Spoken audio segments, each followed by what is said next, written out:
நண்பர்கள் அனைவருக்கும் காலை மாலை மதிய வணக்கங்களை தெரிவித்துக் கொள்வது உங்கள் நண்பனர். உன்னை வீடியோவில் நம்ம எதை பற்றி பார்க்க போகிறோம் அப்படின்னு பார்த்தீங்கன்னா, வெளிநாடு செல்வதற்காக அட்வான்ஸ் பே பண்ணுறதுல இருக்க பிரச்சனைகள் என்னென்ன, அட்வான்ஸ் பே பண்ணி தான் ஆகணுமா, அப்படி அட்வான்ஸ் பே பண்ணோம்னா நம்ம என்னென்ன மாதிரியான பிரச்சனைகளை ஃபேஸ் பண்ணுற மாதிரி இருக்கும், அட்வான்ஸ் வந்து எவ்வளோ பே பண்ணால் பெட்டராக இருக்கும் அப்படின்ற எல்லா டீட்டெயில்ஸுமே தெளிவாக பார்ப்போம். இந்த மாதிரியான இன்ஃபர்மேஷன்லாம் தெரிஞ்சுக்கணும்னு நினச்சின்னா மறக்காம நம்ம சேனலை சப்ஸ்கிரைப் பண்ணி வச்சுக்கோங்க.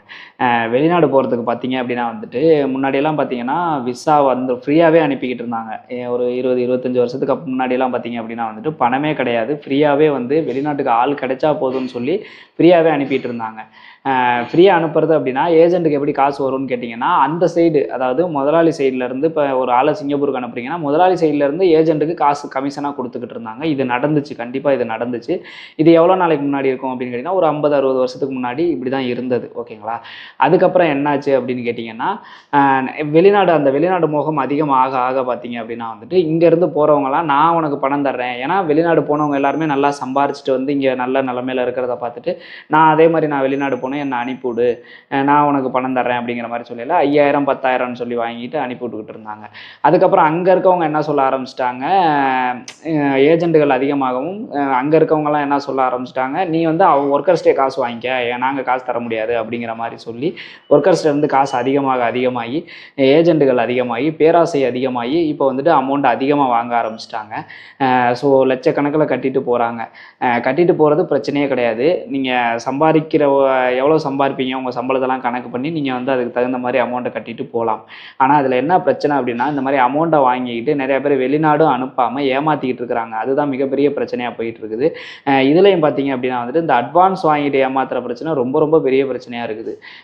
வேலையே இல்லாத வேலையை இருக்குன்னு சொல்லி அவங்க குவாலிஃபிகேஷனுக்கு தகுந்த மாதிரி வந்துட்டு எல்லாத்தையும் போட்டு அட்வான்ஸ் வந்து பே பண்ண சொல்கிறாங்க. அதே மாதிரி ஒரு சில நல்ல ஏஜென்ட்டுகள் கரெக்டான ஜாபுக்கும் அட்வான்ஸ் பே பண்ண சொல்கிறாங்க. முன்னாடிலாம் அட்வான்ஸ் பே பண்ணாமல் டைரெக்டாக தான் வந்து எடுத்துக்கிட்டு இருந்தாங்க. அட்வான்ஸ் எதனால் பே பண்ண சொன்னாங்க அப்படின்னு கேட்டிங்கன்னா, ஒரு சில பேர் விசா வந்ததுக்கு அப்புறமேட்டு நான் வரல, எனக்கு வேண்டாம், என்னால் அமௌண்ட் ரெடி பண்ண முடியல, இந்த மாதிரிலாம் பல பிரச்சனைகள் பண்ணுறதுனால தான் வந்துட்டு அட்வான்ஸ் வந்து கேட்டாங்க. ஆனால் ஒரு சில போலி ஏஜென்ட்டுகள் இதையே அட்வான்டேஜாக எடுத்துக்கிட்டு அட்வான்ஸ் வந்து 50,000 கொடு, 1,00,000 கொடு அப்படின்னு சொல்லி அட்வான்ஸை வாங்கிக்கிறது, வேலையும் ரெடி பண்ணி கொடுக்கறது கிடையாது. திருப்பி அந்த அட்வான்ஸை கேட்கல அதெல்லாம் தர முடியாது அப்படிங்கிறது, இந்த மாதிரியான நிறையா பிரச்சனைகள் இருக்குது. ஓகேங்களா? ஓகே, இந்த மாதிரி பிரச்சனை இருக்கிறப்ப அட்வான்ஸ் பே பண்ணலாமா வேணாமா அப்படின்னு கேட்டிங்க அப்படின்னா, யாருன்னு தெரியாதவங்கள்ட்ட அட்வான்ஸ் பே பண்ணாதீங்க. ஓகேங்களா? யாருன்னே தெரியலை, உங்களுக்கு வந்து ஆன்லைனில் வந்து கால் பண்ணாங்க, இல்லை ஃப்ரெண்டோட ஃப்ரெண்டு இந்த மாதிரி எங்கிட்ட இருந்து ஒருத்தவர் வந்தவர் ஃப்ரெண்டையே அனுப்புனவராக இருக்கலாம். என் ஃப்ரெண்டு அவர் நல்லபடியாக தான் அனுப்பியிருக்காரு, அதனால் என்னையே அனுப்புவாருன்ட்டு நான் பணம் கட்டினேன் அப்படின்லாம் நிறைய பேர் சொல்கிறாங்க. ஓகேங்களா?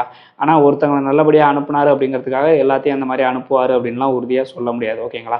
தெரியாத ஆளுக்கிட்ட அதிகமான தொகையை அட்வான்ஸாக கட்டாதீங்க. ஓகேங்களா? அதே மாதிரி அட்வான்ஸ் எதுக்கு வாங்குறது அப்படின்னு கேட்டிங்கன்னா, நீங்கள் வந்து விசா வந்ததுக்கப்புறம் வர முடியாது அப்படின்னு சொல்லிடக்கூடாது அப்படிங்கிறதுக்காக தான் அட்வான்ஸ் வந்து வாங்குறது. அதையுமே பார்த்தீங்க அப்படின்னா ஒரு சில பேர் வந்துட்டு அட்வான்ஸ் வாங்கிக்கிட்டு நல்லபடியாக அப்ளை பண்ணிடுறாங்க. அதுக்கப்புறமேட்டு அந்த அப்ளை பண்ணது ரிஜெக்ட். இப்போ ஒரு இ-பாஸ் அப்ளை பண்ணுறாங்க, உங்கள்ட்ட ஒரு 50,000 வாங்குறாங்க அப்படின்னா உங்களுக்கு வந்துட்டு திருப்பி வந்துட்டு அந்த ரிஜெக்ட் ஆயிடுச்சு அப்படின்ற பட்சத்தில் நீங்கள் வந்து என்ன சார் அப்படின்னு கேட்டிங்கன்னா, இருங்க வேறு ஜாப் அப்ளை பண்ணி தரேன், இல்லை வந்து ரீஅப்பீல் பண்ணுறேன், இந்த மாதிரி சொல்கிறாங்க. ஆனால் அந்த 50,000மே திருப்பி ரிட்டர்ன் பண்ண மாட்டேங்கிறாங்க. ஓகேங்களா? ஸோ நீங்கள் வந்து இப்போ 50,000லாம் வந்து அட்வான்ஸ் நீங்கள் பே பண்ணவே தேவையில்லை, 50,000லாம் கட்டாதீங்க. அதிகபட்சம் அப்ளையிங் சார்ஜ் வந்து $130 அப்படின்னா அந்த $130 மட்டுமே கட்டுங்க. கிட்டத்தட்ட 7,000 தான் வரும். ஒரு 10,000 நீங்கள் அட்வான்ஸாக கட்டுங்க. அதுக்கு மேலே அவங்க கேட்குறாங்க அப்படின்னா, நீங்கள் விசா வரட்டும், நான் ஃபுல் அமௌண்ட்டு சிங்கிள் பேமெண்ட்டாக கூட செட்டில் பண்ணுறேன், ஆனால் வந்துட்டு இதுக்கு மேலே என்னால் அட்வான்ஸ் கட்ட முடியாது அப்படிங்கிற மாதிரி சொல்லிடுங்க. அதே நீங்கள் அதிகமாக அமௌண்ட் கட்டினீங்க அப்படின்னா, அதிகமாக அமௌண்ட் கட்டுற எல்லாருக்குமே இந்த பிரச்சனை வருது. நான் கரெக்டாக அப்ளை பண்ணி கொடுக்குறவங்க கூட அந்த அப்ளையிங் சார்ஜை மட்டும் எடுத்துக்கிட்டு மீதி அமௌண்ட்டையாவது கொடுக்கலாம், அதை கொடுக்குறதுலையும் ரொம்ப ட்ரபிள் பண்ணுறாங்க, ரொம்ப பிரச்சனை பண்ணுறாங்க. அதனால் நீங்கள் தயவுசெய்து 10,000 அதிகபட்சம் 10,000 15,000க்கு மேலே அட்வான்ஸ் வந்து கொடுக்காதீங்க. ஓகேங்களா?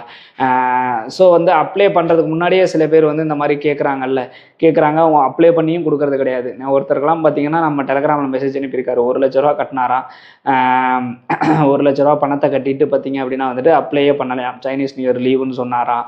அதுக்கு அடுத்தது முதலாளி வந்து ஊருக்கு போயிட்டாங்கன்னு சொன்னாராம். அடுத்தது ஹச்ஆருக்கு உடம்பு சரியில்லைன்னு சொன்னாராம். இது மாதிரியே சொல்லி 4 மாதமாக வந்து ரூ. 1,00,000 பணத்தையும் வாங்கிட்டு அப்ளையும் பண்ணாமல் ஏமாற்றிக்கிட்டு இருக்கிறாங்க.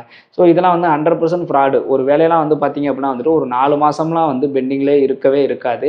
அதுக்கு கண்டிப்பாக வந்துட்டு அதிகபட்சம் அவங்க எல்லாமே அவங்க ஒரு ஒர்க்கர்ஸ்க்கு வந்து கோட்டா இருக்கா எல்லாத்தையும் பார்த்துக்கிட்டு தான் வந்து அவங்க அனௌன்ஸ்மெண்ட்டே கொடுப்பாங்க. ஏஜென்ட்டை சொல்லுவாங்க. அவங்க சொன்ன அங்கிட்டு அதிகபட்சம் ஒரு 10, 15 நாள்லேயே வந்து ஒர்க்கரை எடுத்துருவாங்க. விசா வந்து ரிலீஸ் பண்ணிடுவாங்க. அப்ளை பண்ணிடுவாங்க. அப்போ 4 மாதம்லாம் ஒருத்தங்க இந்த மாதிரி போய் சொல்லிக்கிட்டே இருக்காங்க அப்படின்னா அது கண்டிப்பாக பொய் தான். அப்படி சொல்கிறவங்கள்ட்ட அமௌண்ட்டை வந்து திருப்பி கேளுங்க. அமௌண்ட் தர முடியாது, உனக்கு அப்ளை பண்ணியாச்சு அப்படி இப்படின்னு சொன்னாங்க அப்படின்னா அப்ளை பண்ணதுக்கான ப்ரூஃபை கேளுங்க. ஒரு சில பேர் எப்படின்னு கேட்டிங்கன்னா அப்ளை பண்ணியாச்சுன்னு சொல்லுவாங்க. அப்ளை பண்ணியாச்சுன்னா கம்பெனியில் தான் கொடுத்துருப்பாங்க. கம்பெனியில் கொடுக்குறதுக்குலாம் எதுவும் காசு கிடையாது. எம்ஓஎம் தான். எம்ஓஎம்ல அப்ளை பண்ணுறதுக்குமே கம்பெனி வந்து அந்த $130 காசெல்லாம் வாங்காது. அதுவுமே ஏஜென்ட் தான் எடுத்துக்கிறாங்க. இருந்தாலும் அதுக்கு மேலேயும் அவங்க ஆசைப்படுறாங்க. ஆசைப்பட்டு தான் வந்து அமௌண்ட்டை தர முடியாது அப்படின்லாம் சொல்லுவாங்க. அப்ளையிங் சார்ஜ் அதுவும் உங்களுக்கு அப்ளை பண்ணி நீங்களே எம்ஓஎம் வெப்சைட்டில் செக் பண்ணலாம். உங்களுக்கு அப்ளை பண்ணி இது ரிஜெக்ட் ஆகிருக்கு அப்படின்னா இங்கே ரிஜெக்டட்னு காமிக்கும். அப்படின்னா மட்டும் அந்த அப்ளையிங் சார்ஜஸ் போக மீதி அமௌண்ட்டை கண்டிப்பாக கேளுங்க. அப்படி தரலன்னு சொன்னாங்கன்னா நீங்கள் போலீஸில் கூட உங்களால் கம்ப்ளைண்ட் பண்ண முடியும். போலீஸில் கம்ப்ளைண்ட் பண்ணி அந்த அமௌண்ட்டை திருப்பி வாங்க முடியும். ஓகேங்களா? என்னை பொறுத்த வரைக்கும் இந்த மாதிரியான பிரச்சனைகள்லாம் வராமல் இருக்கணும் அப்படின்னா நீங்கள் என்ன பண்ணணும்னா அட்வான்ஸாக கம்மியாக பே பண்ணுங்கள். முடிஞ்ச வரைக்குமே வந்துட்டு கம்மியாக பே பண்ணுங்கள். அதுலேயும் பார்த்தீங்கன்னா எஸ்பாஸு, இபாஸு இதுக்கு மட்டும் பே பண்ணுங்கள். ஒரு சில பேர்லாம் வந்துட்டு பார்த்தீங்க அப்படின்னா வந்துட்டு டெஸ்ட் அடித்தவங்க ஒர்க் பர்மிட்டு கூட அட்வான்ஸ் பே பண்ணுறாங்க. அப்படிலாம் பே பண்ண தேவையில்ல. நீங்களும் பே பண்ணாதீங்க. முடிஞ்ச வரைக்கும் அட்வான்ஸை கம்மியாக பே பண்ணுங்கள். யாருன்னு தெரியாதவங்கள்ட்ட பே பண்ணாதீங்க. தெரிஞ்சவங்களாக இருக்கணும். கண்டிப்பாக இப்போ ஒன்றுமே இல்லை. ஒருத்தங்கள்ட்ட நீங்கள் அட்வான்ஸ் பே பண்ணுறீங்க அப்படின்னா அவங்க ஃபோனை எடுக்கலை, அவங்க உங்களுக்கு சரியாக ரெஸ்பான்ஸ் பண்ணலை அப்படின்னா அவங்கள நீங்கள் நேரில் போய் பார்த்து அந்த அமௌண்ட்டை வாங்குற அளவுக்கு உங்களுக்கு தெரிஞ்சிருக்கணும். அந்த மாதிரி அவங்க ஃபோனை ஆன்சர் பண்ணலை, ஃபோனை சுவிட்ச் ஆஃப் பண்ணிட்டாங்க அப்படின்னா நம்ம அமௌண்ட்டை எப்படி வாங்குறதுன்னு ஒரு செகண்ட் யோசிச்சு பாருங்கள். அப்படி யோசிச்சு பார்த்துட்டு வாங்குங்க. இன்னும் சில பேர் இருக்காங்க. இந்த எப்படின்னு கேட்டிங்கன்னா இப்போ ஒரு அட்வான்ஸ் வந்து 50,000 1,00,000 அப்படி வாங்குறது, வாங்கிட்டு அதை வந்து 3 மாதத்துலேருந்து 4 மாதம் வரைக்கும் ரொட்டேஷன் பண்ணுறது. அந்த அமௌண்ட் உங்களுக்கு கண்டிப்பாக வந்துடும். ரொட்டேஷன் பண்ணுறது நிறைய பேர் இதை மிகப்பெரிய தொழிலாகவே பண்ணிக்கிட்டு இருக்கிறாங்க. பெரிய லெவலில் ரொட்டேஷன் பண்ணிவிட்டு 4 மாதம் கழித்து பிரச்சனை பண்ணி நீங்கள் சத்தம் போட்டோன்னா திருப்பி அந்த அமௌண்ட்டை வந்து உங்கள்கிட்ட கொடுத்துருவாங்க. ஓகேங்களா? ஸோ இந்த மாதிரிலாம் நடக்குது. ஆனால் அந்த 4 மாதம் வந்து அந்த பசங்களோட லைஃப் ஃபியூச்சரு காலி. அந்த 4 மாதத்தில் நல்ல ஜாப்லாம் வந்திருக்கும். அதை கூட வேணான்னு சொல்லிட்டு அந்த பசங்க இருந்திருப்பாங்க. கடைசியில் பார்த்தீங்கன்னா அவங்களுக்கு வந்து இந்த வேலையும் கிடச்சிருக்காது. அந்த இதுவும் அந்த 4 மாதமும் வேஸ்ட்டாக போயிருக்கும்.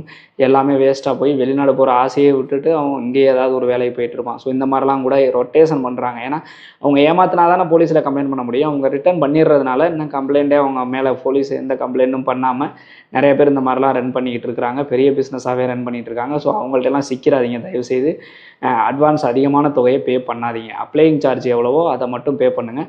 முடிஞ்ச வரைக்கும் அப்ளை பண்ணதுக்கப்புறம் கூட அதையுமே பே பண்ணுறேன் அப்படின்னு சொல்லுங்கள். இன்றைக்கி நீங்கள் அப்ளை பண்ணியிருக்கோம், நான் எம்ஓஎம் வெப்சைட்டில் செக் பண்ணுறேன், ஸோ பண்ணதுக்கப்புறம் அந்த அப்ளையிங் சார்ஜை நான் பே பண்ணிடுறேன், 10,000 பே பண்ணிடுறேன்னு சொல்லுங்கள். அடுத்தது வந்துட்டு பார்த்தீங்க அப்படின்னா வந்துட்டு ஃபுல் அமௌண்ட்டு சிங்கிள் பேமெண்ட்டாக விசா வந்ததுக்கப்புறம் பே பண்ணுறேன்னு சொல்லி அந்த மாதிரியே கரெக்டாக மூவ் பண்ணிக்கிறது ரொம்ப ரொம்ப நல்லது. ஓகேங்களா? ஸோ இந்த மாதிரியான இன்ஃபர்மேஷன்லாம் நீங்கள் தெரிஞ்சுக்கணும்னு நினச்சினா மறக்காம நம்ம சேனலை சப்ஸ்கிரைப் பண்ணி வச்சுக்கோங்க. மீண்டும் ஒரு வீடியோவில் சந்திப்போம். பாய்.